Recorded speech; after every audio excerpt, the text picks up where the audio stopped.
I think we saw that earlier in one of the games. We saw Ottomans, just no military schools, just stables, just supply. Unfortunately, it didn't work out in this one. We'll see if GiveUA is able to make it work in our first match of the lower semifinals. Yeah, and I think we've seen Rus banned a lot today. We saw it a few times yesterday. People didn't know if they should ban it or play it. You know, the comfortability wasn't there. And then people realized, wait, there's not, yes, there's a fundamental difference, but you still get to play Rus, you still get to macro on up, and you get a little bit of extra passive gold income in this like mid to late game. Yeah, they seemed really strong the other day.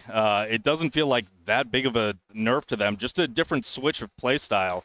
Yeah, it's no longer the 2TC Kremlin play. It's now the potential Golden Gate, sometimes Kremlin, but more importantly, I think people are really leaning into the fast castle with it. Yeah, I think we saw a fast castle timing right around 6.5 minutes yesterday, using that Golden Gate to leverage that gold income to get them to Castle Age. Exactly. Not only that, it's one where, like, if you go out to some of those valuable resources like the boar and the deer, you're gathering much faster. But enough of Rus. We are into the final series of the day. SoldieR is taking the color orange, playing as the French, and GiveUA is in the color purple, playing as the Ottomans. Kind of starting to see some of the scouting locations, kind of starting to circle on around and see what these players have in store for this early game.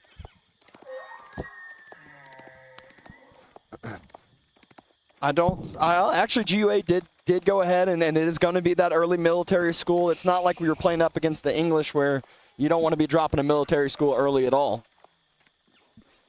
Yeah, I mean, that early military school, still valuable. You get that spear out. I mean, it comes out later, so you can't be aggro with it. You can still use it to defend against the French, though. Having that spear on your resources, maybe in the wood line, maybe on gold, depending on what you're doing for the Ottomans, it'll still work out for you. Yeah. One of the things that people need to make sure to not do with that, or not forget, is that a barracks right after feudal age is necessary because you got to get that spear upgrade. And now we're starting to see a few more sheeps come on into play. GiveUA and SoldieR both grabbing those on up. We saw some crazy sheep differences in some early games, but this one's looking a little bit more even. Yeah, not a huge difference in the sheep right now. Taking a look, looks like SoldieR just has a couple more. I'm not sure. The player cam kind of blocking what GiveUA has right now, but pretty equal in the early stages here. Yeah, and you know, this game is really going to start figuring things out once feudal age gets dropped. French going to be right there in just a second. Goldville's already pulled off right at 200, so it's not going to be an early night coming on in. It might be an OG 2TC play here from the French.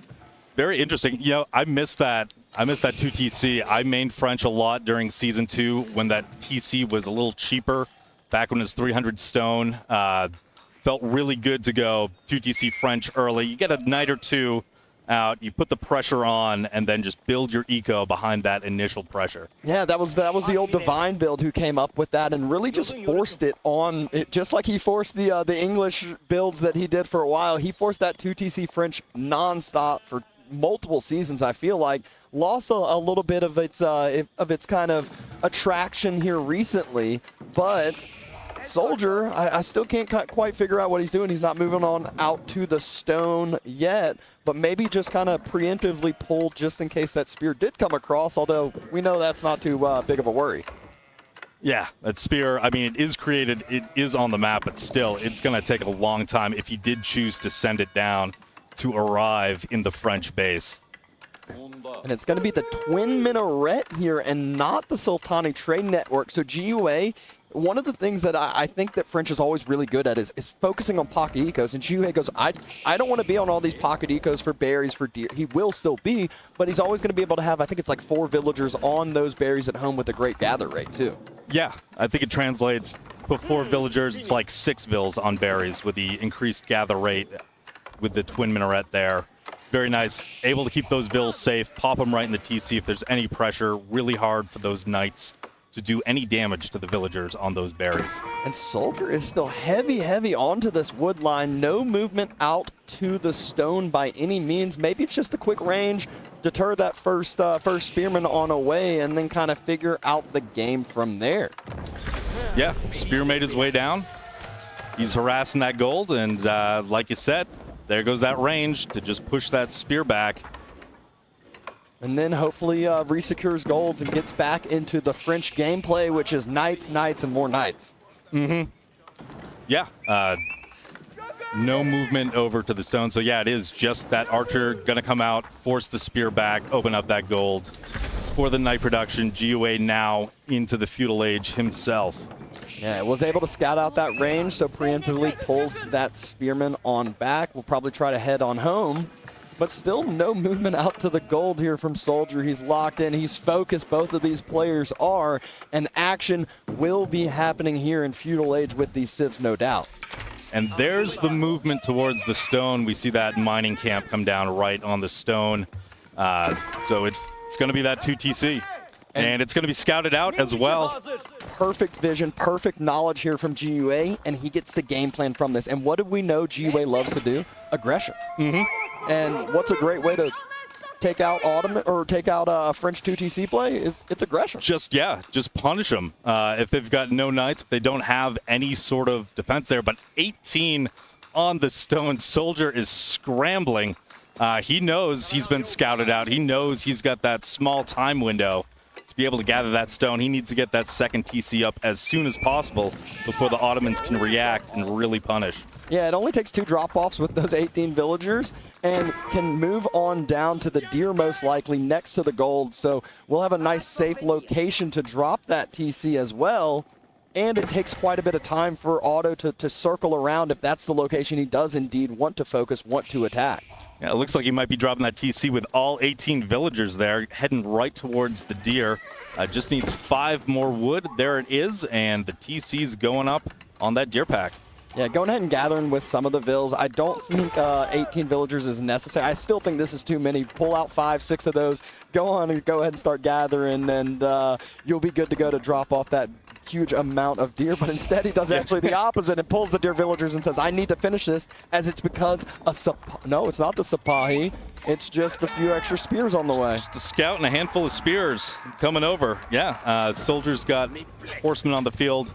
Not doing much right now, just, you know, with the archer, providing some vision, forcing the Ottomans back. But hey, that second TC gets up undisturbed. Yeah, and you can't forget that this isn't normal TCs. Those French TCs just don't work a little bit harder, a little bit faster here. So that's why we already see that little bit of a Vill lead before the TC even went down. Yeah, I feel like at this point in the game, yeah, at the end of Dark Age, getting into Feudal, French is looking at like a 2-vill advantage with their improved villager production speed. Do you see Ottomans moving over to Stone, getting enough for another military school here that's dropping down right now? Yeah, I love getting these military schools out, especially early on. They just feel like over the course of the game, they have such a good payoff. That's the way Ottoman kind of makes up for the lack of extra food eco or extra kind of economic bonuses. This is their way. Absolutely, yeah. They really don't have that much in the way of eco bonuses. I guess you could count the reduced cost of the production buildings, but that's not that much compared to other civs eco. It really does come from those military schools. Yeah, it's really the food income that they get hurt by. They don't have any extra, bonuses for farms. They don't have any extra bonuses for some of these other random resources. And so this is where a little bit easier for late game with 4 military schools pumping.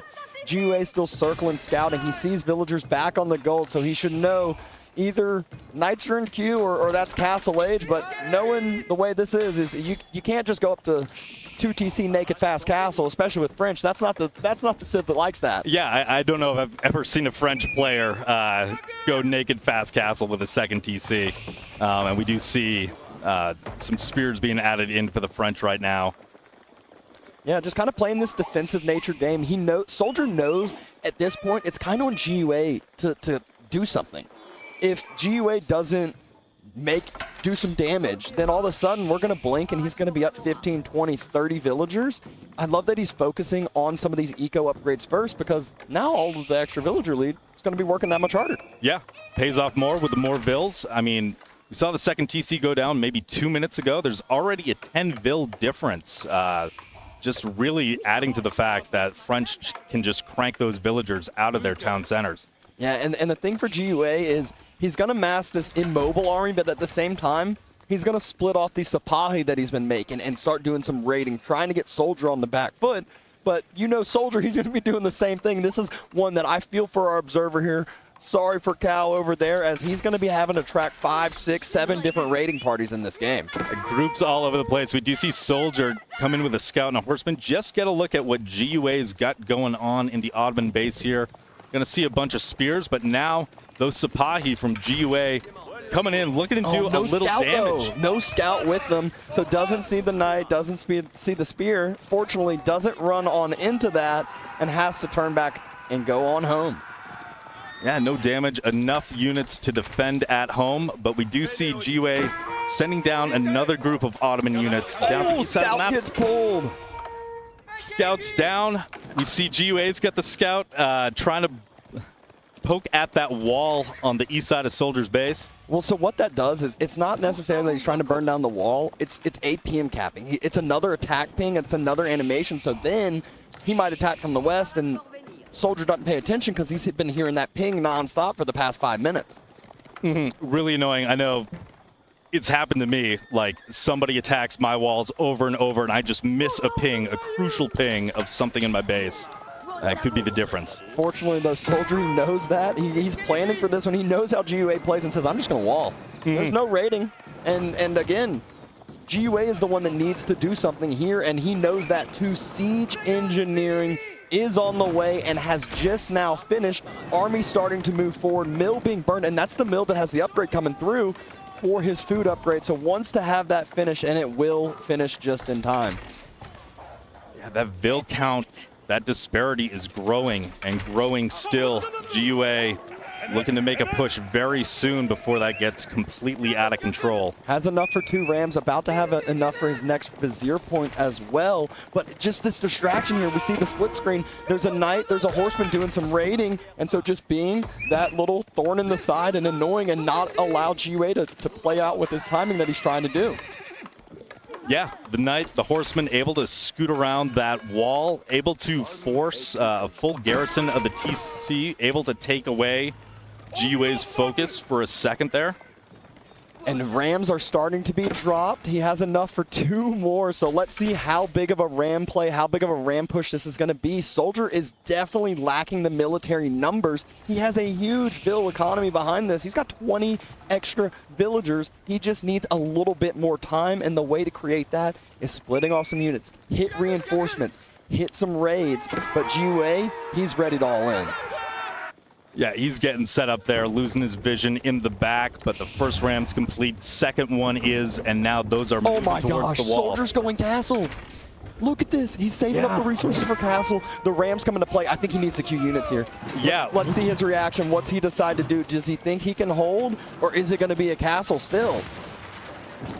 Yeah, no movement on those resources just yet. He has to pull back all those villagers on the berry at the bottom. Hopefully with the forced drop-off, he'll have enough for the castle. Give up the TC here. This is a problem. Do not try to fight this. Give up the TC and just age. And that's what he's doing. He's got the guild hall coming out now with 19 villagers on it as those 2 rams and the rest of GiveUA's army move into that second TC. And look at the stream of purple units coming across the map. This is just that onslaught. We saw Nyan last game against GiveUA go castle a few times, and GiveUA punished it. He was able to close out the game in feudal most of the time, and trying to do the same exact thing here against SoldieR. SoldieR's hitting that castle button, but will it pay off? Barracks starting to be burned. He needs those for men-at-arms. He needs those for any unit that he can produce. Yeah, GiveUA's army just right in the middle of that production. It is going to be a question of, so what's the plan? You're up into castle now. What are you going to do? That food eco, very thin for SoldieR. It's going to be hard to see what he makes of this castle age. The age up happens, and I love this. GiveUA just immediately goes, all right, I'm diving now. You just wasted so many resources. I already felt like I was doing damage. A siege workshop is SoldieR's way back in the game, so he thinks Sipahi burning down those precious, precious outposts. Gold and boar were able to be secured, and now the army is pulling back home. I don't think any reinforcing units were able to be picked with that little miniature army from SoldieR. Yeah, I don't think it got much value there. Needs to come back home, needs to stop what GiveUA is doing right here. I mean, his siege workshop has now been scouted out. GiveUA is moving his military over there. 0 food per minute for SoldieR. I thought he was out on that boar, but I guess he maybe forgot to drop a mill or just maybe wasn't gathering from it, and I was distracted on over here. But GiveUA is ready to end this game. You saw a little smirk from SoldieR. I think he realizes it might just be over here, and it is indeed. GiveUA takes game number 1. Great game there. I mean, he was absolutely punished for going castle. He dropped that second TC. He got that eco advantage, but put all those resources into Castle Age when he had that Ottoman army just bearing down. I feel like that's just been the story of the day today. A lot of the games have been the player that goes castle first is actually the loser. And it's so funny because I feel like months back, it was always the opposite. It was like, oh, I hit castle first. It's a free win now. I'm good to go. But these players know that that is where there's an opportunity cost. That's 1,800 resources that did not go to military, did not go to upgrades, things of that sort. Yeah. I mean, if you're keeping it even, if it's even military, you're defending, maybe you get the little bit of a defender's advantage, and then you scout out that your opponent is going up to castle, you know you've got the absolute military advantage. Just keep that production up, keep those units streaming in, and close out the game. Yeah, you can see the economy count graph. It was massive for SoldieR. It just, he wasn't able to stay on those pocket resources for long enough. GiveUA kept causing idle time, kept causing annoyances, and then again, just knew exactly when to close the gap and finish the game. That's the biggest thing about some of these players is knowing when to pull the trigger and actually close out the game or overstep and potentially throw and lose. I think now with potential of the bounty changes, it actually opens up the field for more of this, whether it's deer, boar, whatever the case may be. But one of the things that I'm excited to see is how this matchup has changed with the new patch. It used to be always Roost Kremlin 2TC, and then Fast Castle after that nakedly, because they know Abbasid is basically doing the same. They might do 2, they might do 3, and then hit their Castle Age button. And now it's like, okay, we're 12 minutes in. We both got a nice economy behind this. Now let's start battling. Mm-hmm. Yeah, and with Roost able to hit Castle that much earlier, really change what their game plan is going into this one. Yeah, and I don't even think there is a need for the second TC for Roost. I think with the new timing, they can just go straight to Castle and really, really punish Abbasid. But we are into the game number 2. GiveUA color purple and SoldieR in the color yellow on Tempe. Yeah, we got SoldieR at the top of the map there in the north. Oh, look at that hunting cabin spot from GiveUA. It's a perfect in between both of the wood lines. Ooh, that thing might be. That's beautiful. Yeah. You might not even know a lot of players have been talking about 2 hunting cabins, but in that location, like that is prime real estate. Yeah, it's one that this is going to provide him a good amount. He's actually got a sheep on over there, so he's able to, not waste some idle time walking on back with those villagers. 33 trees inside of the range of that hunting cabin. Yeah, you couldn't really ask for more. I mean, like that. It flashes like a hideout hunting cabin with that. Remember the days when you used to split out 2 villages? If you had when one may have. When good players, when high APM players would split off 2 villagers and just chop through the trees and then place them right in the middle, and it'd be like, oh my, the amount of gold income from those 2 hunting cabins was absurd. Yeah, that was insane microplay. I do kind of miss the chop through elements of AoE 4. Open for a lot of cheese. I can sort of see why they got rid of that, especially with what you could do with the hunting cabins. But I'm a little nostalgic for those plays. GiveUA did decide to opt for a second scout into the bank. Look at the back spot near his base, though. It's got the deer. It's got the boar. I'd love for him to take this sooner than later. Obviously, you can, don't delay your feudal timing. But once feudal hits, go snag that. And the bounty, which we see at 43, it's just going to start multiplying so fast. Yeah, that's pretty crazy. A boar, and right behind a wood line, too, right in a real safe location for him. Yeah, and when he drops that hunting cabin, he can pull it on over to the wood line, get some extra gold trickle from that as well. 24 per minute. So it's anytime you're getting 20 and above, you are real happy. Yeah, GiveUA getting close to that 200 gold. Going to be at 400 food very soon, so we should see feudal coming in for both players in just a second here.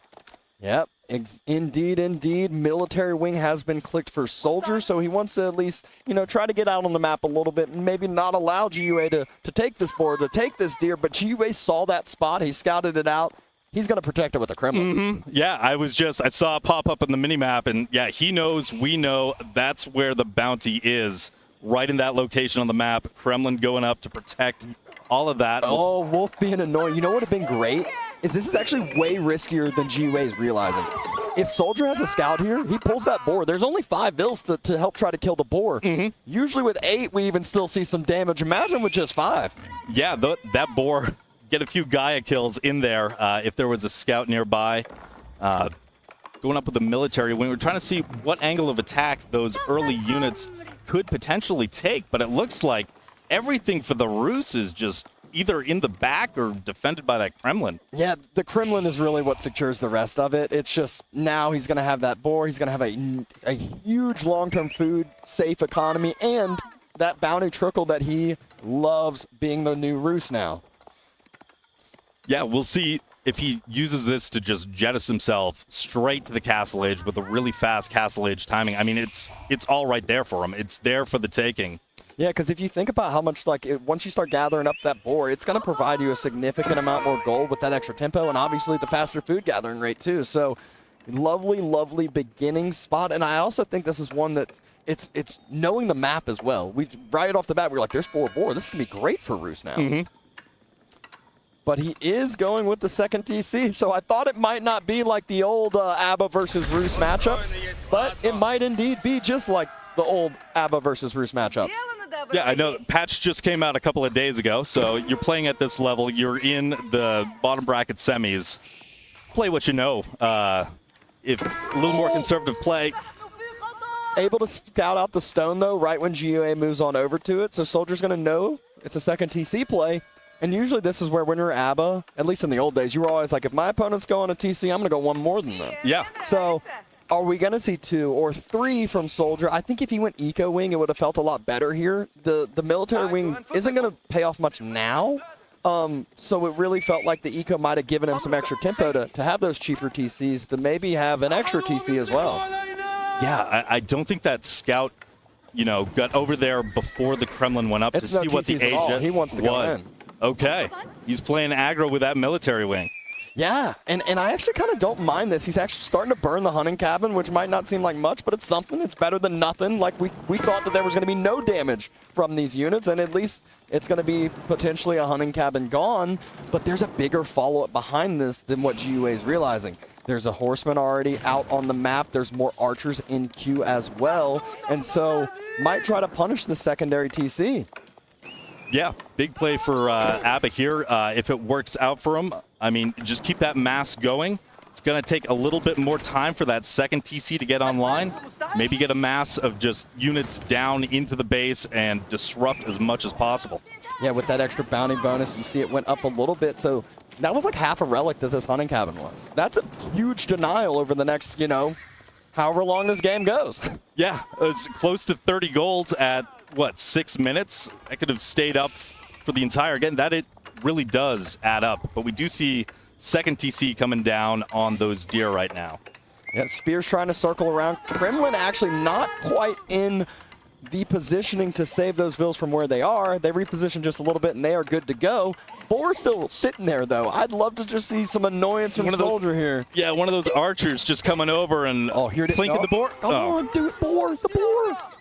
Oh, I still remember I was watching, I think it was like a free-for-all the other day, and it was like 60 minutes in, and there was a boar still, and someone pulled the boar into a gold vein, and it was like immediate chat. It was like, really, 60 minutes in a boar pull? Come on. Oh. If it works, it works. You're able to surprise your opponent with that boar, even at that point in the game.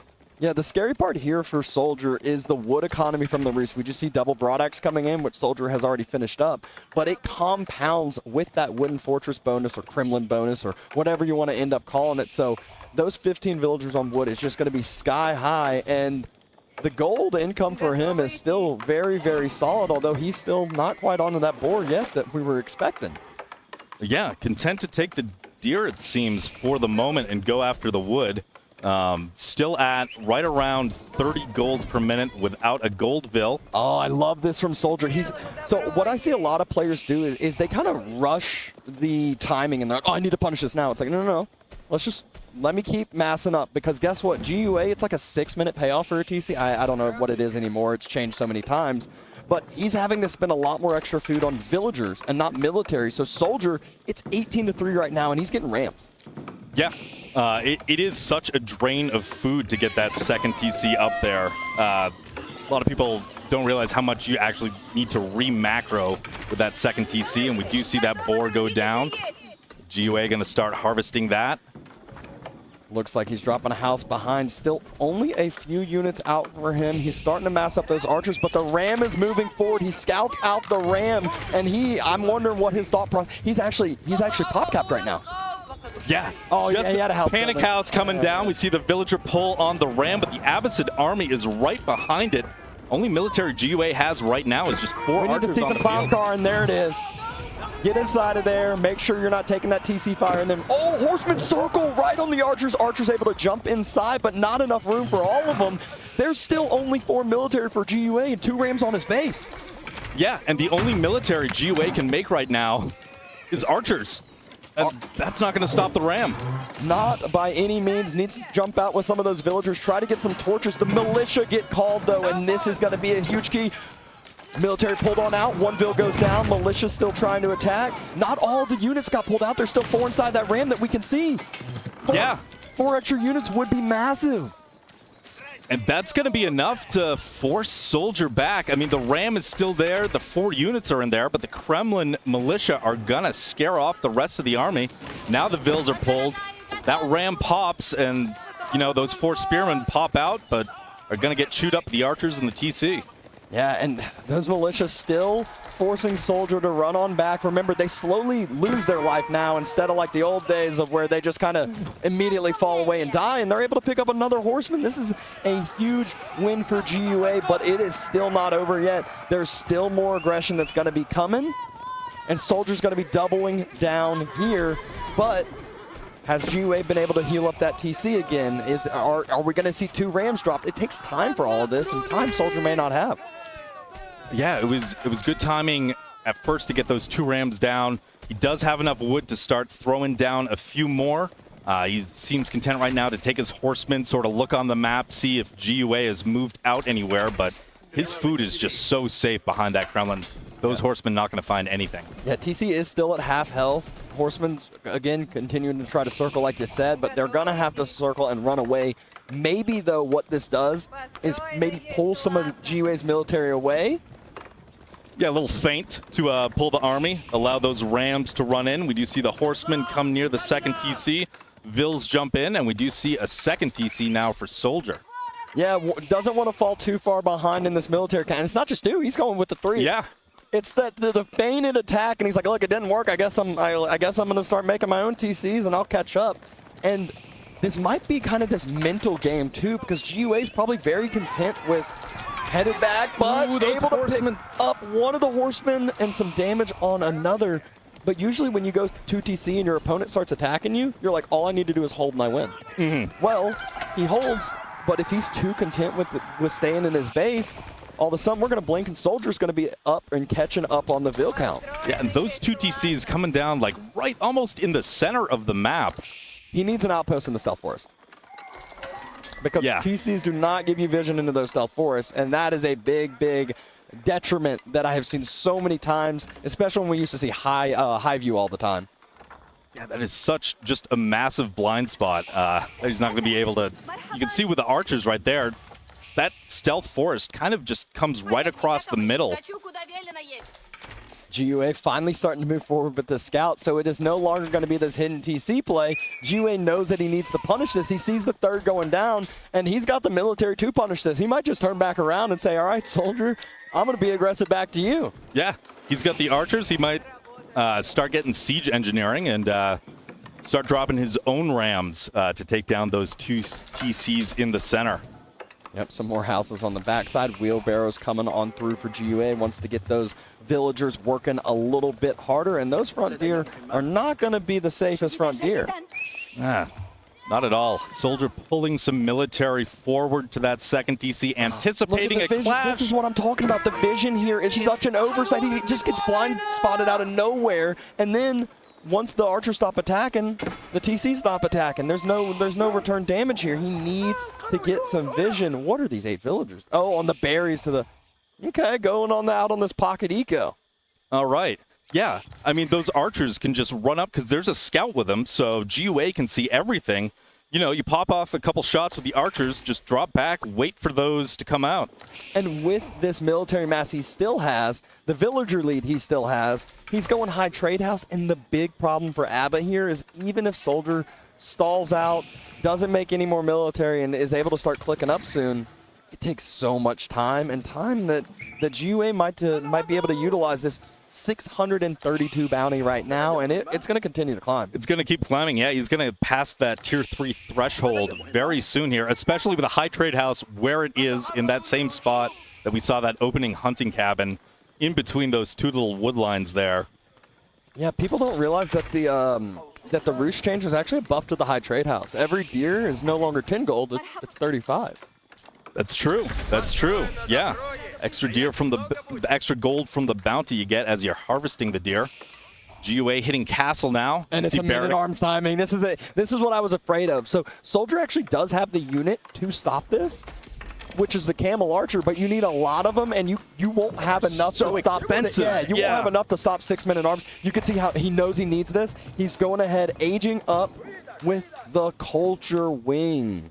All right, looking to at least, you know, maybe take a few vills off of gold for the cheaper techs just so we can get units on the field to defend against the incoming push from GiveUA. Those forward 2 TCs are about to just get fully idled out, but Horseman finally able to find some idle time, finally able to have some annoyance. There's 11 men-at-arms in queue. We saw 3 barracks, I believe. Diving under the Kremlin with these horsemen, but it's not just the Kremlin, it's Kremlin and TC. Horseman not finding much, and GiveUA now with the push here, crossing across the middle of the map, going through the stealth forest. Soldier still in the dark, cannot see the army that's about to hit his TCs. Yeah, and this is really where Soldier needs to find something that delays this push from GiveUA, but I don't know what there is to delay this push from GiveUA. Yeah, I don't know. I mean, Abba, they can't speed up their castle age. Decent little return rate in the bottom, but TC's starting to get burnt. I don't think this is in the House of Wisdom influence, so those torches are doing the full amount of damage, which is always you want those TCs in your House of Wisdom influence. Yeah, the fire armor, important for the Abba, kind of prevents against landmark snipes later in the game with just the 2 landmarks. GiveUA, though, continues the push, able to set the first TC on fire, starting to work on the second one. Soldier doesn't need to take this, I don't think. Well, actually, spears are out of position, so he's able to dive with the horseman, maybe able to delay this next TC from getting taken down, and he still has some horsemen on those backside wood lines, so he's been doing damage. Look at this. There's no reaction. It doesn't look like there's really any... GiveUA focused on ending this game. It's free reign for those horsemen, but... I mean, that's just a massive army on the Abbasid doorstep. We do see Ghulam being added to the queue, 5 of them. Do you see another barracks coming down? A couple of the Gremlin militias going to try to help on out, but forward production being burnt. This is where you can see how much harder this production's getting burnt because it's in the House of Wisdom influence. It's got a little bit of extra torch armor, but there's still so many Ghulams there, and there is not... or so many men-at-arms there, and there's not many Ghulams here to kind of match that number, nor crossbows either. Yeah, no crossbows. A little surprising, and maybe he didn't, just with a blocked vision, wasn't able to see all of the men-at-arms that the Rus had. Ghulam's doing a good job of tanking whatever they can, trying to delay this push just a little bit longer to enable a bigger mass, and we do see a Mango coming out for Soldier. He really needs to connect with something. The problem with this, though, is like the men-at-arms are just going to run right past the Ghulam, right past the archers, and unless there's like a perfect surround on this Mango, then it's going to get taken down really, really easily. Wooden Fortress trying to be built over on some villagers that were on the stone there for Soldier. Villagers jump on inside, do some healing, so there's some extra APM that is being utilized by both of these players here during this.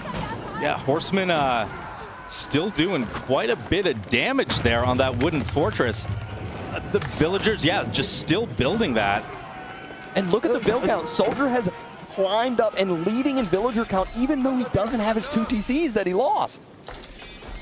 Well, as I say that, GiveUA climbs back up, but it's still appalling that he loses those 2 TCs. He's still able to kind of continue in this, continue to hold here. He does have to move away from that boar that was secured from GiveUA, and that now is at the point where Soldier's starting to get the crossbows, but he needs that number to climb very quickly. And we'll see how fast he can produce those. There's 2 mangoes coming in now from GiveUA. Just 1 mango on Soldier's side, but yeah, not going to do much against the men-at-arms. Going to start lining up and taking their initial shots. First shot connects with a couple of archers. It was funny, that was aiming at a men-at-arms, and the men-at-arms dodged it, but it ended up the archer stepped forward and stepped into the shot. Good surround there by Soldier, microing all the units forward, making sure that Mangonel is able to stay alive, but now the double mango shot from GiveUA. Just barely the shoulder of a Gulam. Yeah. Oh, Mango from Soldier actually able to hit the Mango from GiveUA, trying to get a little extra damage, pulling some villagers from the backside.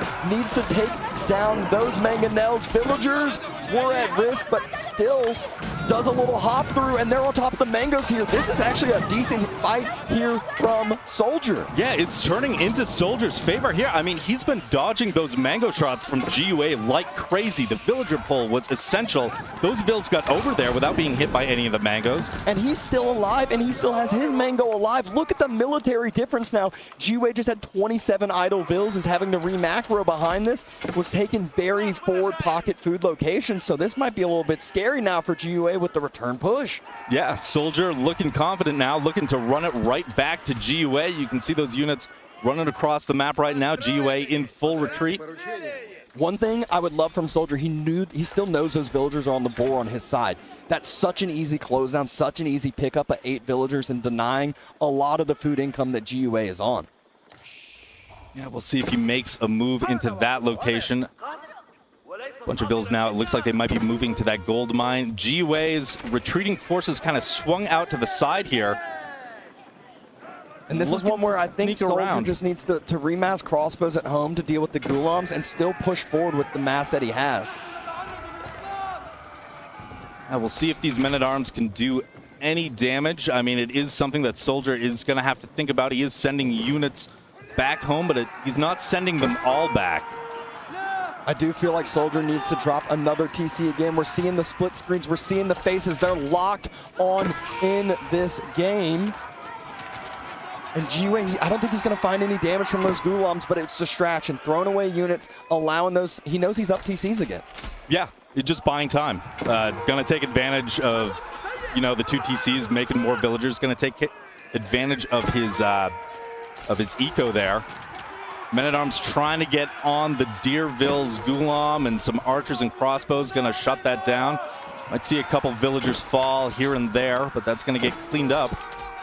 And look at the bounty from GiveUA now. He's at 1150 bounty, but military numbers are still falling. Able to connect on some berry villagers in the middle. Soldier still on pocket ecos. No farming. Was very, very greedy in that location that he wanted to take, and GiveUA punishes him for it. Absolutely aggressive, like 50 yards out from the Roost base. Those vills, yeah, being pushed back. A couple of men-at-arms from the Roost survived. They're going to hang back on the north side of the map. Soldier able to get those villagers back home. We finally got the outpost in the stealth force we needed. Soldier's getting it and a sprinkled emplacement, so this is kind of giving him this mid-map control, and fighting around stealth force is so difficult. We're about to see now mango shot. Come on. Yeah. Oh, doesn't step through for the mango shots because the sprinkled of GiveUA were stepping up, but this is a fight that Soldier wants to take. He has the mass. He has a huge grouping forward. Mangonel not able to be dodged the greatest way, but it's able to get jumped on top of from the men-at-arms. Villager pull to heal it on up. It turns right back around. Dodge from Soldier does not connect. He's really grouped up with his mass, and his Mangonel immediately gets taken out. Those Springalds able to see it this time. Yeah, I feel like the first time those Springalds moved up, GiveUA just had no vision into that stealth, but now the Springalds do, although they are getting close to that Springled emplacement tower that's going to whittle them away he doesn't get him out of there. Yeah, GiveUA has the siege superiority and has a ton of units coming out in queue again. He's up 30 villagers. This is where, you know, that eco difference, it's starting to build. You needed to connect quick, and the Gulam spam and kind of splitting off into a couple groups delayed soldiers so heavily. Yeah, he bought quite a bit of time with just those little pocket raids there, able to mass up and take it right down the center again. We do see crossbows getting caught out on the rally points. Now going back to the base.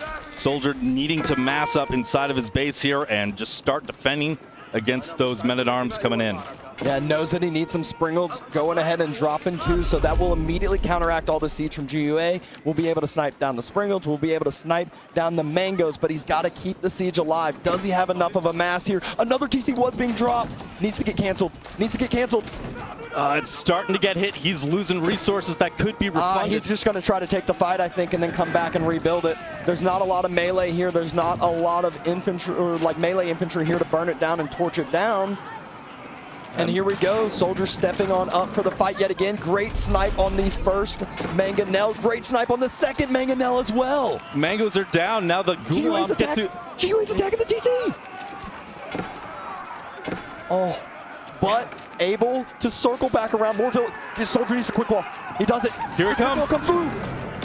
Mangonel on the other side to disrupt the villager, hits the wall as well. Yeah, quick wall doesn't work when that AoE connects. The villagers, they're getting some torches on. They're going to take down these Mangonels, but at what cost? Well, one Mangonel. Yeah, villagers getting out of there. Ooh, another Mangonel. You see those Springles pop it. I think that's the third Mangonel that we've seen that villagers have run out to destroy so far today. Yeah, and Soldier was able to clean up a lot of that mass, but again, GiveUA behind this is having an untouched eco. Meanwhile, he's everywhere. He's all over the place, and he is not letting Soldier breathe. He's keeping that pressure up. We just saw a group of men-at-arms run past some Abbasid villagers, but those men-at-arms are just going into the Abbasid base, trying to disrupt what's going on there, getting in the middle of the production, trying to stop the reinforcements, but take a look at the military count. Oh, we're getting wheelbarrow finally from Soldier, though. He has like no food economy, but what he's done really well is keeping his mass alive. GiveUA's throwing units away for Vills. Meanwhile, Soldier's just building up more and more of this mass. So maybe his way back in it is just continue to play defensive, drop some static D, and then, like we already saw, another TC, maybe even another TC, and extend this game out longer. Catch up, make sure you're on the same pace economically. You see a movement now towards GiveUA's base. We do see a keep in the stealth forest looking to go up here. Yeah, and again, Soldier has that mass that we were talking about. He's got 59 units. He's got siege. GiveUA does not have any siege. Got some villagers in an exposed position on the stone. That attack notification on the mill, going to send the warning to pull those folks back home. Yeah, and a nice old keep in the center should be able to get finished. And I'm wondering if he's going to double down on this location with another TC again. I mean, he seemed to really like it earlier on. He's actually dropping one a little bit further behind it, so he's going to be back on 3 TCs yet again. So if this game extends, if he's able to pick up some Vills, if he's able to do some damage, which he didn't see those, he can still be right on in it, even with a 50 villager deficit right now. It's pretty crazy. GiveUA right now, though, got a little pocket of men-at-arms right back into Soldier's base, right near that initial TC, just trying to cause damage. Yep, Soldier hasn't respected those few men-at-arms group and doesn't have those walls down, doesn't have the protection, and it takes a lot of crossbows to clean up, you know, groups like that. You can't just send 1 or 2 as they'll just get cleaned right on up themselves. Yeah, men-at-arms maybe looking, heading towards the wood line as we see this wooden fortress get taken down, providing a lot of vision to GiveUA. Yep. Another little bit of a raiding party. Soldier's food income is still at nothing. He needs more farms. I love that he's on like either side of the cliffs here now and just like kind of being in these pockets that GiveUA shouldn't go to because there's no real reason to go to the sides. Anywhere that he can... High armory going up, and it's in vision. This could be Soldier's timing back into this, but first, the fight is more important. Mangonel, is GiveUA going to dodge the backside? Great connection on some of the crossbows. He splits it up into 3 different groupings. Mangonel no longer focusing on that back range mass. but the front side is stalling. It's giving enough time potentially for GiveUA, and he has his mass closer. Tons and tons of range on the backside. Soldiers losing this fight and might be losing this game. Yeah, that Mangonel just targeting the wrong mass, just continuing to just look over to the left and throw those rocks at a mounted unit instead of hitting that big clump of archers. And the high armory has been finished, and SoldieR, oh, he's got a few farms over to that side, Eco. He has some decent upgrades in the good old bank. Remember, he did go up with culture, so didn't that mean Imperial's a little bit faster, a little bit cheaper there? Yeah, a little cheaper, actually quite a bit cheaper, but it's still going to take a while to get there. We do see SoldieR crossing that threshold of 1,000 food per minute, finally, as he pushes into the Roos farms. It feels so bad when you say that. I look up at GiveUA's side and it's at 3,200. Also, look at the bounty. He's at 1,600. This is one where, like, compared to other Roos games where, like, you have high bounty games, you're like, oh, I hit tier 3 at 500, I'm happy. And, like, really, really happy if you hit tier 3 at 500, especially, you know, even at a 28-minute mark. He's at 1,700 bounty. Just numbers unheard of in a 1v1 for Roos before the change. GiveUA engaging into this very, very small military mass that SoldieR has near the keep.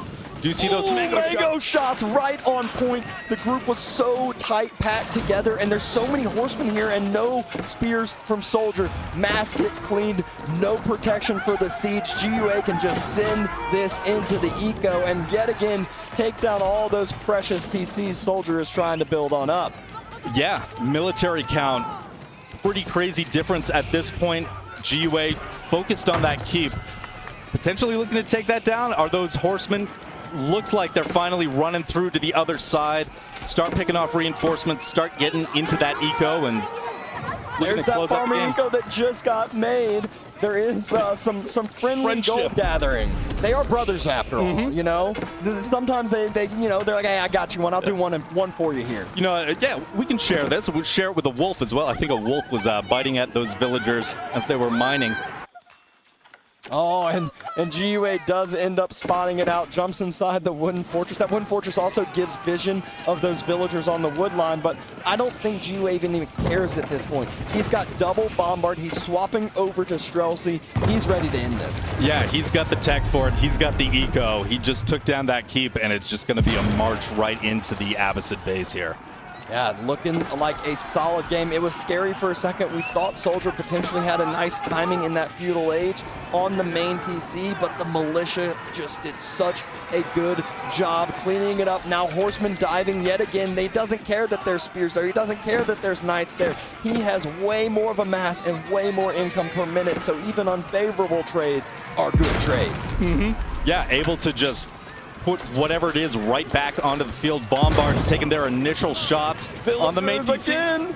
Villagers getting pulled for just like we saw with the Mangonels, but this time GiveUA's ready. He has a mass circling it. One bombard does end up falling, but so do the 15, 20 villagers that chase that one down. So many vills, so many vills. Sure, you chase away that bombard. That TC's gonna stay up a little bit long. Unless it just burnt down. It looks like it's on fire right now. Yeah, so it's going to burn down. Pulling out the ships. Villagers are fighting here. It kind of looks like SoldieR has a mass, but there's not really actual mass. And GiveUA goes up 2-0 in the Brothers series.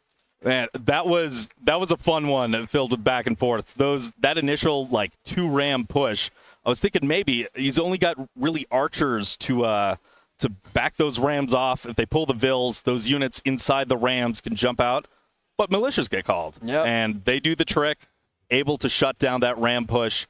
SoldieR with a good hold in the mid game after losing those 2 TCs, able to hold on, potentially maybe thinking he was gonna come back at that point, but the eco of GiveUA just enough to close this one out. Yeah, really, really solid gameplay. It's always fun seeing the new Roos play, seeing how it kind of works out. And we saw how crazy that bounty can get, how great that is. Look at the eco, 59. I think GiveUA took like 4 TCs down over the course of the game. Meanwhile, he just chilled on his 2. He's like, yeah, you can't stop my 2. He's got the Kremlin.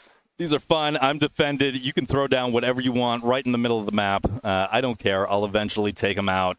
And you can even see that early on gameplay where SoldieR on that military value lead. He is heavily favored in that graph, and it is just a stark decline. And there's a couple other times where he takes the lead where it almost looks like he can hold, but GiveUAnxiety had way too much behind it to just keep up the aggression, keep up that tempo.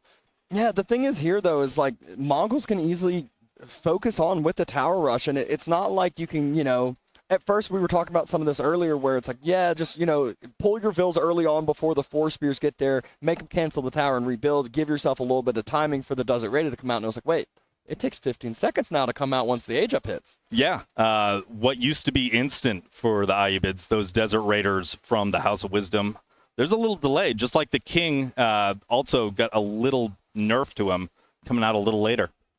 But the potential final game of the day, GiveUA yet again in the color purple, SoldieR in the color yellow, and we are in for an exciting one.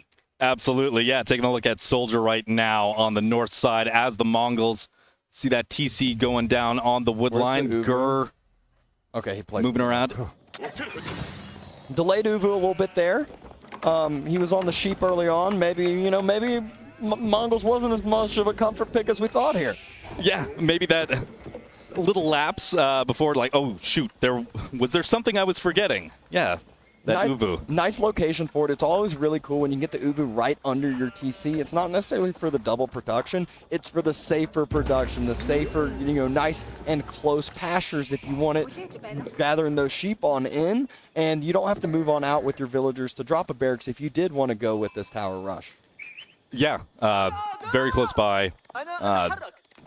Very nice there. We see the scouts run around. Looks like Ayyubids. Oh, could get too close. If you're to this wood line, you need to take that wider path. You never know where those Mongol TCs are.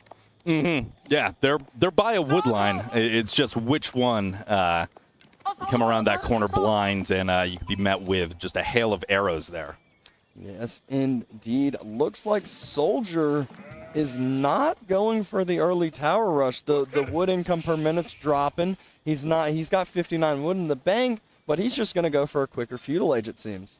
And GiveUA going to take the sheep as Ayyubids, going to save the berries for later, so likely going to go up with the wing that gives you the extra villagers, the extra food on those berry patches. Yeah, just nice little growth wing.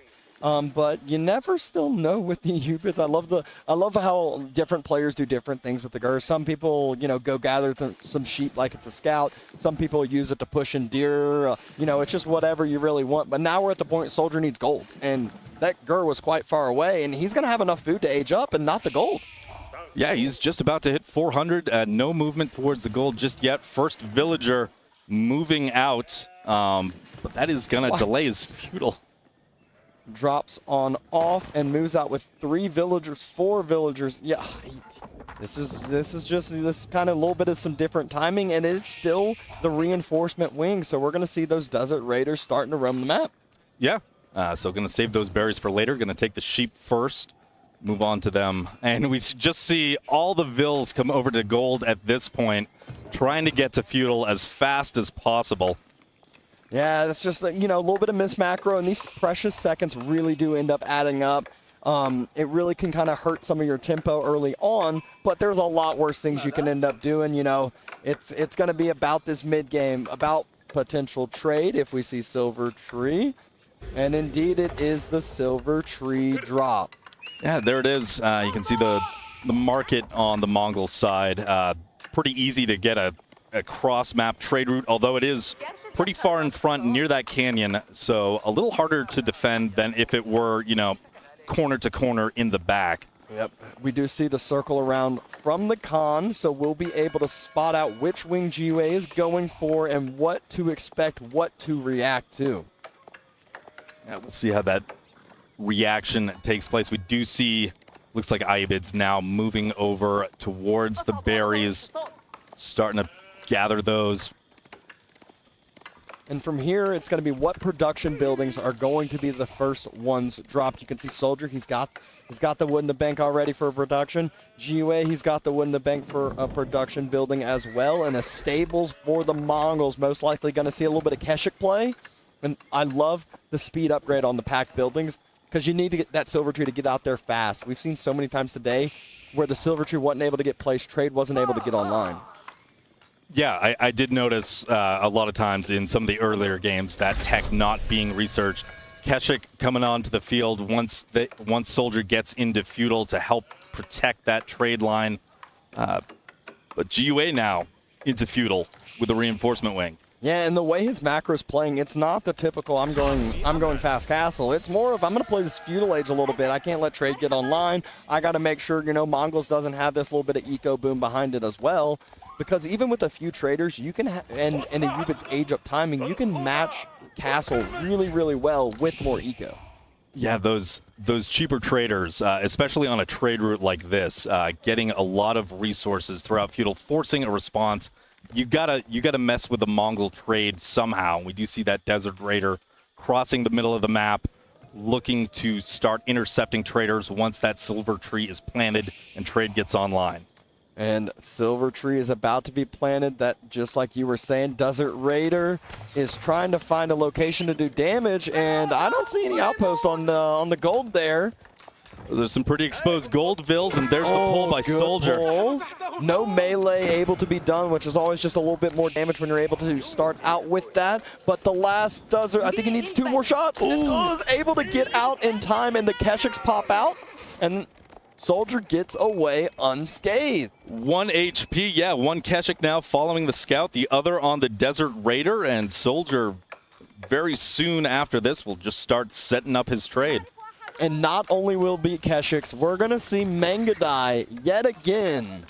So, Mangadai is just starting to be a unit people are starting to dabble in a little more. I really think open maps helps a lot, and GiveUA says, I don't want this to be an open map. I'm going to close it on up. You see those walls coming down, just a perfect square right around the Ayyubids base.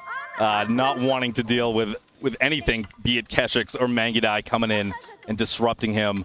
You think this is, he's going to wall up, and is this going to lead to potentially a focus on getting to Castle Age? Yeah, he finishes up Wheelbarrow. He's having to make Horsemen, though, and Horsemen does not tell me Castle Age because they're very, very high in food costs. And that means you're going to start depleting your berries, your sheep faster, which means you have to move out. And you never want to be moving out when you're doing a Castle Age timing because you're giving up map control when you do that. All right. Yeah, we do see some units from GiveUA. We do see another Desert Raider cross the map. He's only got 233 food per minute, so it would take him, 6 minutes to get enough, well, unless he's going advancement over here to get up to Castle Age. And meanwhile, SoldieR, I believe he's got three or so traders out on the map and about to get the first drop-offs or so when GiveUA pulled back. Yeah, interesting. It looked like, okay, so SoldieR had pulled back his gold bills because I was looking at his gold per minute and that mine was just out of camera. I was wondering if there was any reason why he would have had those bills off of gold. Trader crossing the map right now. Keshik in position to defend against anything that would disrupt that gold mining. Yep. And there is a horseman that's trying to go spot out the trade, trying to go see how much of a boom is going on behind this, as SoldieR dropped a second market. Obviously don't expect that, but we've seen it before. However, it is just the normal trade, and SoldieR trying to take map control, making sure Ayyubids doesn't break out and isn't up to anything fishy here either. Yeah, you can see the berries on the other side of the wall there. I mean, it would be kind of an obvious position for Ayyubids to expand out when they need to. But SoldieR knocking on the gate, sending those attack pings to GiveUA. Meanwhile, a horseman trying to get a trader, not going to be able to. Keshik there to defend. And this is where I was talking about this earlier in games, where a lot of times you'll be playing against Mongols and you fall into this bait. And the bait is, I need to kill the trade, but what you're doing is you might kill a trader, 1 or 2, and all of a sudden you threw away 2 horsemen. That trader costs nothing. And guess what? There's still trade online, and you lost your military mass, which means it's even easier to get more trade going. Right, and not losing Keshiks, the Mongols are now going to have that superior force where maybe they can break off some Keshiks, if you weren't walled in, start doing some economic damage to you. And I love the swap away from the Mangadai, which are a very expensive unit, into archers, because he wants to just start defending this trade line, and you're able to mass up quite a bit more archers. And the higher cost unit, the one that he's spending the gold on, are those Keshiks, which we saw GUA end the game with 20+ Keshiks and basically only go Keshiks. Yeah. Very powerful, but very gold-heavy unit. I know he's getting that trade online, but between, the Mangudai gold cost, the Keshik gold cost, it is quite a bit. I think 6 Mangudai is a good mass to just be annoying with. Deals a good amount of damage to make it worth it, but not just a huge investment to make it your mass. Yeah, what you can do is just constantly circle back around GUA's base, making sure no units are popping out to go delay and annoy your trade, other than, I guess, a scout. And, it really seems like the big drawback for SoldieR is with that gold income, you said it. He's been spending it all on these high cost units. Well, he doesn't have the eco upgrades like GUA has. He doesn't have blacksmith upgrades like GUA starting to get in play. And so it's been all about reinforcing more and more into this trade until all of a sudden he's able to click everything. Yeah. And we do see it seems like a complete pull away from gold units, only going into archers at this point, but he's knocking on the gate of the Ayyubids. Looks like some villagers. What are they doing? Are going to be caught out. Let's see if the Mangudai can actually hit them from that range, and one goes down. Yeah, and these villagers going down is so huge. Remember, this isn't, a 2TC play Abba or 2TC play Ayyubids. This is just 1TC. I'm trying to get some military out on the field and contest this trade, but it hasn't really been contesting that trade. Yeah, and especially when it comes to eco, like, you lose an eco unit, he's building those traders. He's got that boost already. You're just falling further and further behind with those villager losses. Yep, Golden Age Tier 2 is getting pretty close, so research speeds will get much quicker. But by the time he's Golden Age Tier 2, he's going to have all his research checks for Feudal Age done, so he's going to be needing that bonus for Castle. Yeah, not much more to be researched at this point. Just a couple of blacksmith techs. We do see a horseman able to take out a trader before the Keshik joins, but... What's funny is it dropped off right before it died, and it dropped off like 80, 90 resources, and it's like, okay, great. Again, you're not worth it. Yeah, congrats. You killed a unit that costs, what, like 35 wood, 35 gold to make right as it drops off. It paid for itself, but a villager does get picked out, and this is where I was talking about SoldieR. All of a sudden, he gets that gold income, and he goes double broadaxe wheelbarrow in, and fertilization, and just getting all those upgrades that he's needing. GUA, though, has this mass built, and he wants to start moving forward to contest this trade. Yeah, he locked himself in his base, able to get a massive units on the field. A lot of archers, a lot of spears, a couple desert raiders, and a handful of horsemen. The real scary part here, and this is where the walls are really coming into play, because GUA wants to move forward, but he can't. Khan is here, so is going to be able to spot this out, run on away. So trade is still going on all this. I felt like GUA was going to push forward in the trade, and all of a sudden it was like, nope, Keshiks are on my backside. I can't push forward. Right. I can't go forward. I can't lose these berries out here. I need to respond with something. I think SoldieR, oh no, he's again going for this Castle Age play. And GUA again and again is always going with these Feudal Age masses, and we've seen that GUA's been able to do enough damage to punish Castle time and time again. There's nothing in queue for SoldieR right now, and he needs to be queuing stuff up. He's out on the deer, he's out on trade.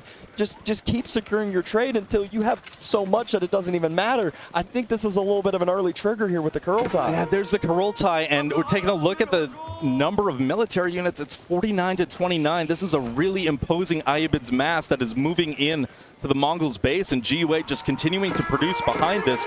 A lot of exposed resources as well. I mean, able to get and disrupt that trade line that runs right through where that army's moving. Yeah, he needs to just reallocate all the trade to the eastern side market on GUA's side, and not only that, and he's doing it perfectly. Look at the Keshik mass in the center and the Mangudai. They're picking off the reinforcing units. They're making sure GUA's army can't stay together and mass. New Age begins. He's getting upgraded archers, but I feel like the archer mass isn't enough. He needs to get the upgraded Keshiks as well. Yeah, Keshiks would be huge here. We do see an engagement. I think some Keshiks caught out. There's the reaction. SoldieR bringing those back, but those raids still happening. And the split screen is such a good one. You can see SoldieR, he picks off the whole entire mass that GUA tried to move out with, still has those Keshiks alive, still has those Keshiks healing up. So this mass is definitely split out and doesn't have help coming. We talk a lot in all of these games about buying time, and those raids to just destroy the reinforcements buying SoldieR just a little bit more time, has the economic advantage, trying to get the tech advantage. We do see some veterancy upgrades coming in right now. Keshik circling back around, I believe. Upgrade came through for the archers, or about to come through for the archers. Upgrade did come through for the Keshik already, so maybe this is the time to SoldieR take the fight. It's under his town center too, getting some extra arrow fires. Trader still running, trying to drop off, and he did move to that other market like I mentioned.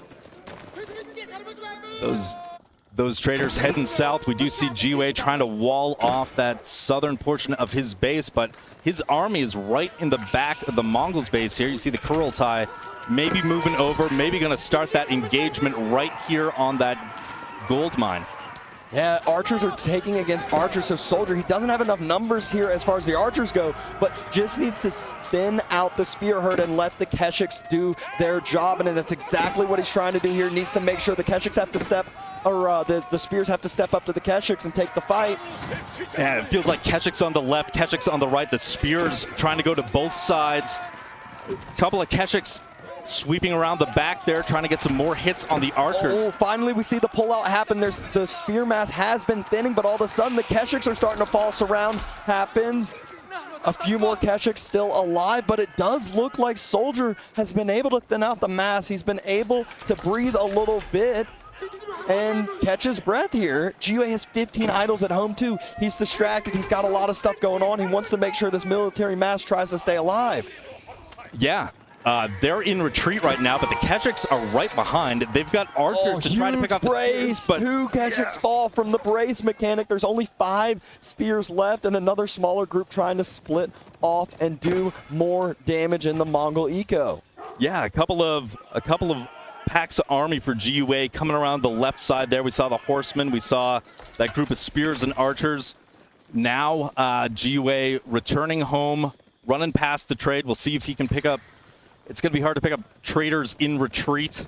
The growth wing is halfway up, though. And that now is where that's going to catch him up on that eco count that he was drawn back. And the unfortunate thing for him is he's not really going to get a lot of that berry advantage unless he's able to take that center of the map here.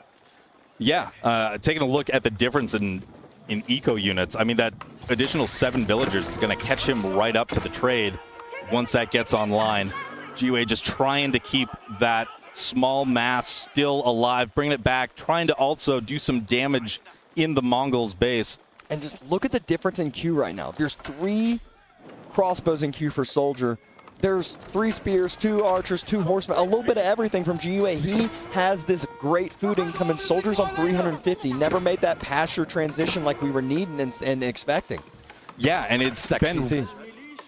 Yeah, second TC coming down at the wood line. It's been really tricky for him to just go out on the map and take those further away deer packs or berries just because of this pressure that GiveUA has had on him throughout the game.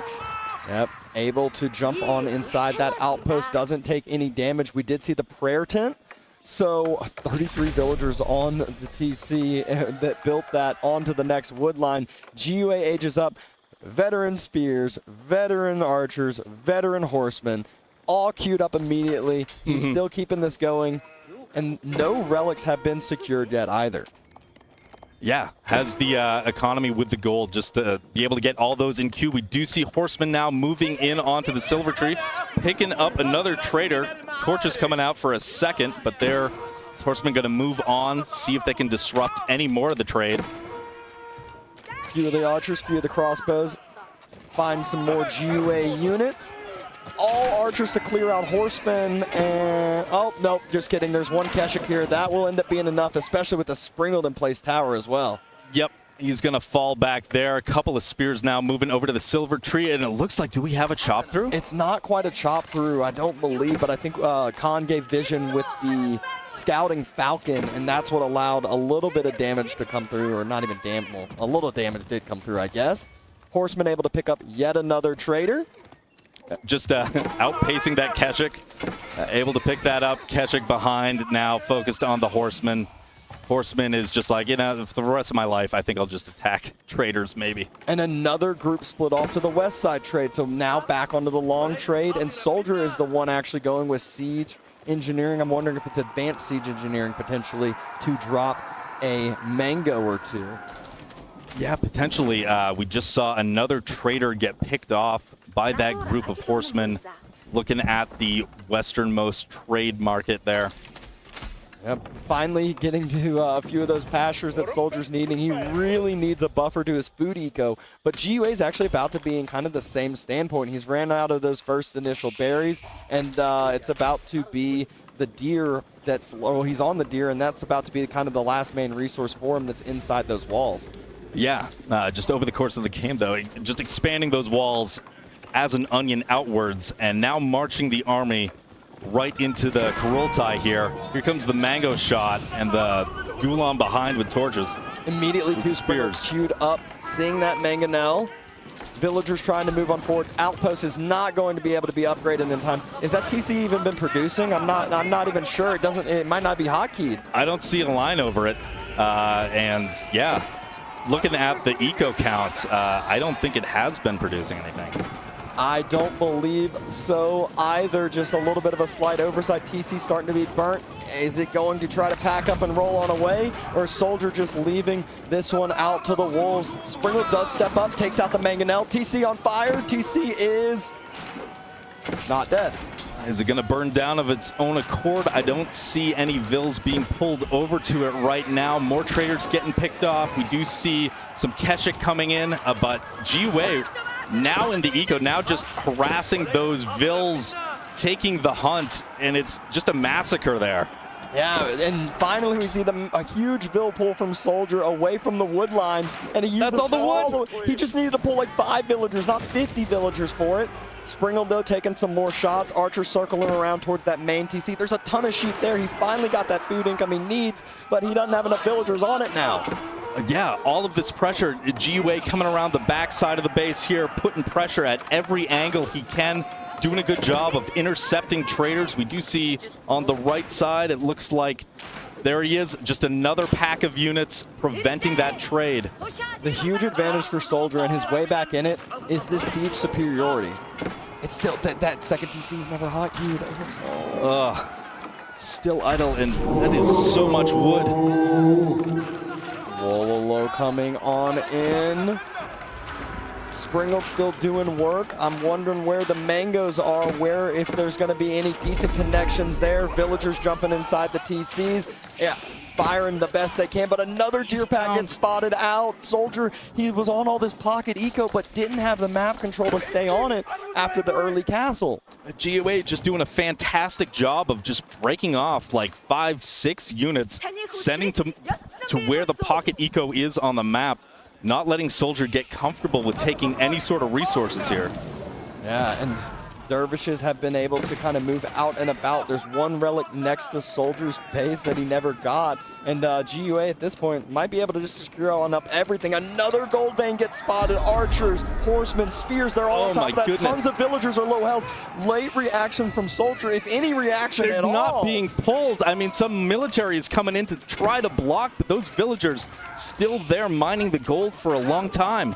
46 worker kills from GiveUA. He has been just everywhere on this game, and Soldier can't breathe, but somehow it's still a game. Yeah, he's still in it, still there. We do see another one of those raiding packs that have been just so instrumental from GiveUA start coming around the west side of the map.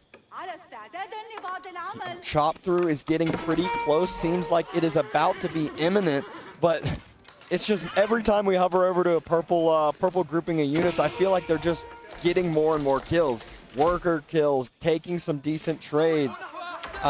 Not about that one. Archers on a Gur isn't always the greatest, but I'm sure there were villagers. There might have been some villagers, yeah, in that spot before that. Yeah, picture-in-picture coming in really handy here, just with all of the small little engagements happening over the map. Soldier now just pulling everything forward on the doorstep of the Ayyubids, pulling that Kurultai. The chop through has happened. Soldier's knocking on the front doorstep with the siege, and GiveUA, he's got a few Springles in queue. One just pops out. All right, the door's open. Let's see what happens here. Soldier moving in. And the Springles are there. He hears them starting to shoot. He's starting to step on forward. GiveUA, where's his mass? Is he going to pull back and defend this? Soldier looks like he's starting to pull back. Oh my gosh, 30 villagers from that's the whole eco difference right now. He could go just absolutely decimate an eco, and that's a lot of food that GiveUA needs that he hasn't been gathering. Yeah, just one little unit heading into that direction to scout it out.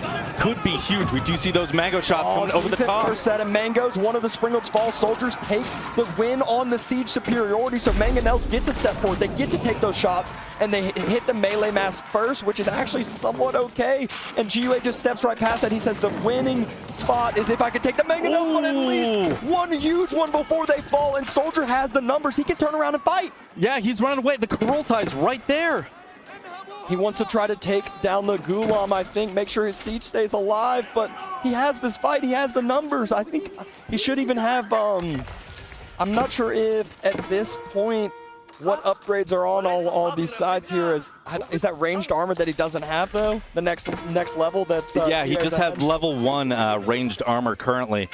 You see a couple of villagers from Soldier moving over to take a gold very nearby GiveUA. We do see, yeah, Kurultai packing up, heading home.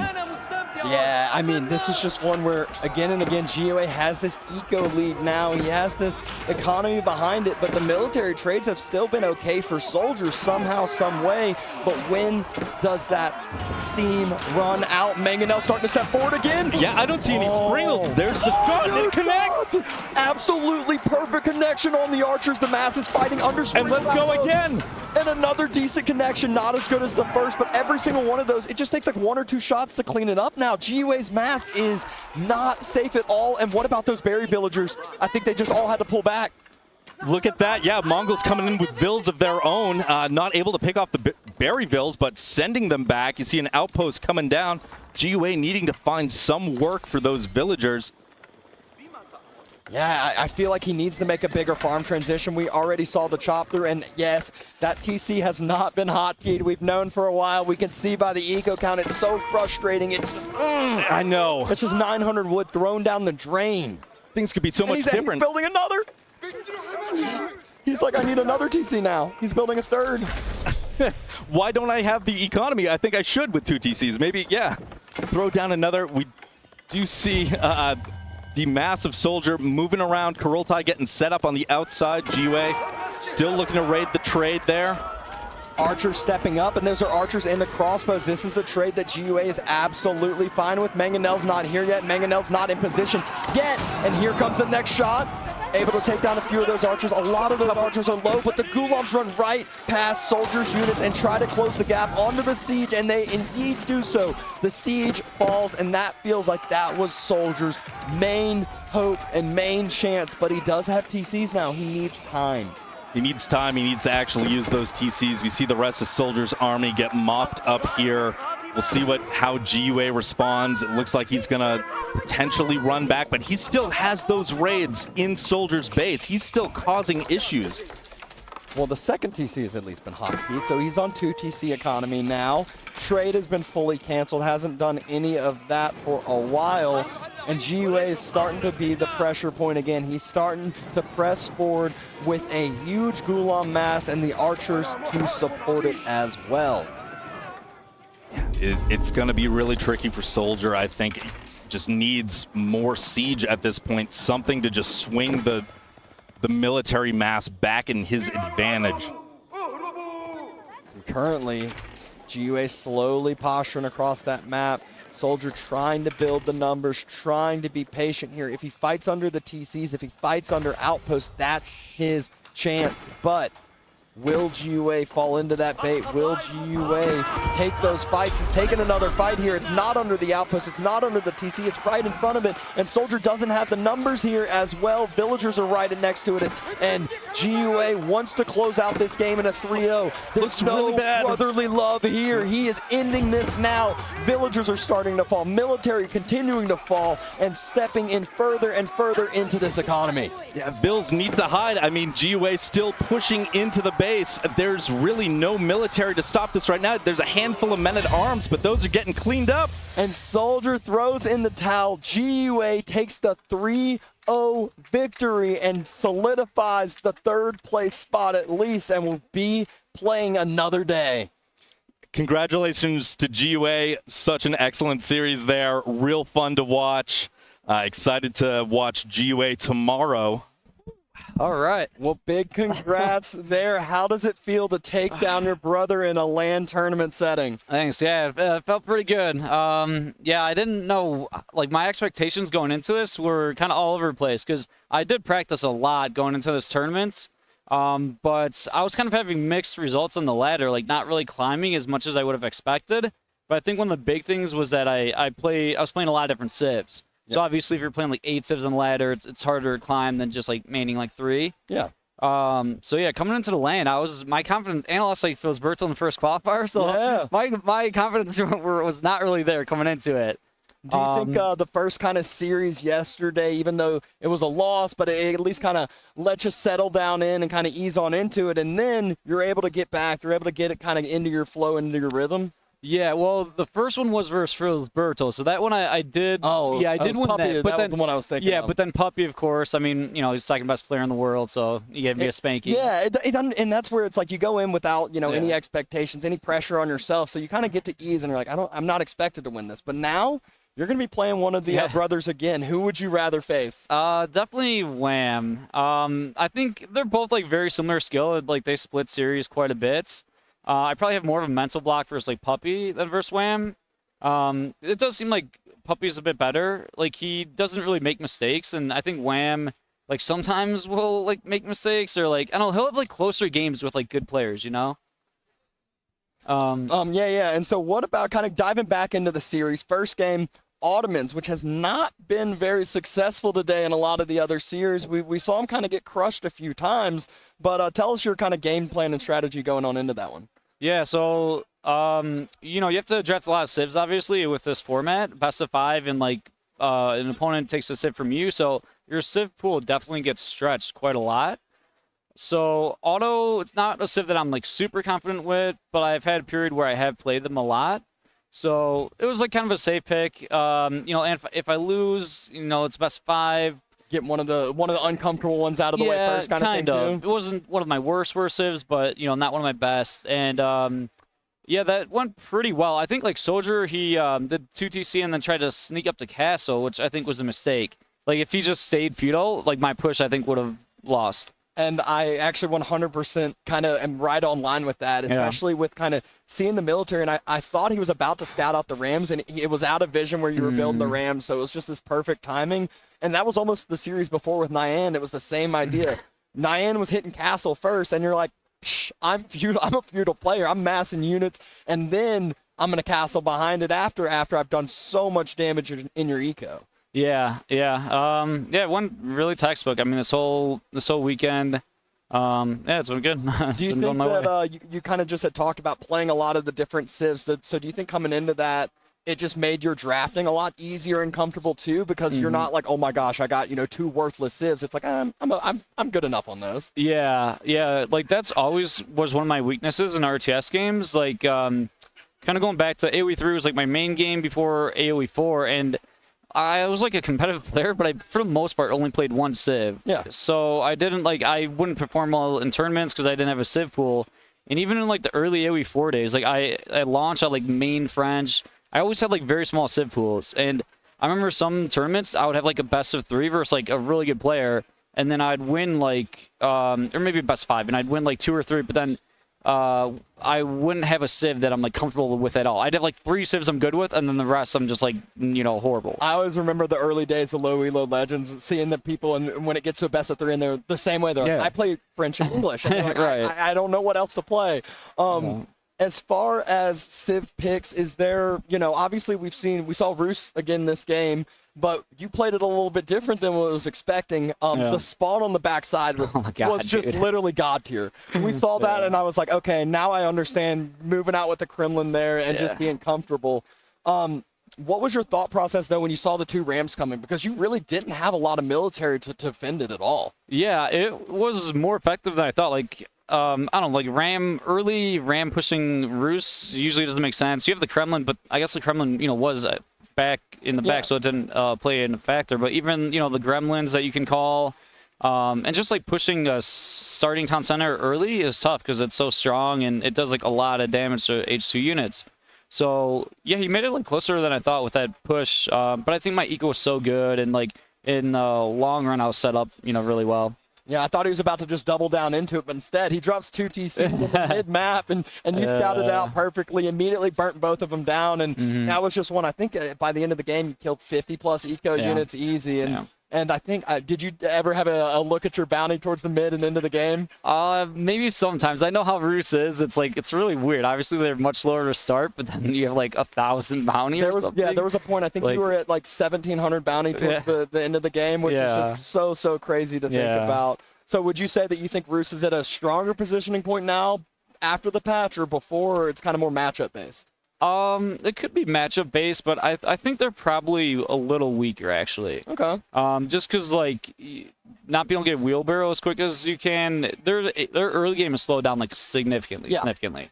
And then the bounty thing's kind of weird. Like I don't know, you just get like 1 gold for you don't get a ton. Like 700 bounty sounds insane, but it doesn't provide like a crazy amount, right? Yeah. Makes sense. Well, any final takeaways from the day today? Anything going into tomorrow with your mindset of getting off on the right foot? Yeah, I mean, I've thanked people multiple times, hosting this event, but I feel like every time, dude, I want to throw a huge thank you to all the admins, everyone that had part in, doing this. It's been amazing. And, wait, who will I be playing? It's me versus Whammer Puppy. Are they playing now? No, they play tomorrow. So they'll be, I believe, first game tomorrow. Okay. Then it's you, and then it's winners final. Okay. So you'll be able to watch it and do some scouting, maybe see some interesting build orders because they're going to bring out all the guns when they're playing against each other. Everything's on the line there. Yeah, and obviously they're on their own level. Obviously they're like both top 5 players in the world.